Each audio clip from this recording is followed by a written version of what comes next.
on a car, you go 10 on a car. But I went deep on the numbers today, and the numbers did not make any sense. And I was actually. I was doing like bananas in Vietnam. You did Cramerica. Well, I just said, it's one of these things where if I'm doing 100 billion and you're letting me do 10 billion and I'm letting you do 100 billion, there was a way to be able to make it work. But the numbers that they did, and they had this ridiculous. I mean, that was the chart that they had with the mathematical equation. I mean, are you kidding me? How about just like it looked like an Einstein. I know. How about the fact that it was just wrong? Yeah. And what bothered me, Aaron, was that they really did over and over again. The president said, "Listen, it's going to be reciprocal. So you do it, we do it, and that was going to be so good." And I really believed in it. And I feel like a sucker tonight, because I am not a free trader, and I do not believe in free trade. And I was just as tough, if not tougher, than his people. But they screwed it up, and they did it a totally ill-advised way. And I was very let down as someone who really, truly believes that free trade is awful for the American working person.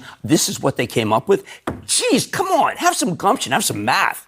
I mean, how in the world do they do that after all of this? Jerome Powell. They assured us over and over again, Aaron, that they were going to do the thing that would make it so that the tariffs would come down and the countries that were bad actors would change their ways. And then Israel decides to get rid of tariff. And they tariffed them anyway. Vietnam decides to cut their tariff, and they still got the highest tariff. It was such a shame because they missed the opportunity, and now they have to pay the price.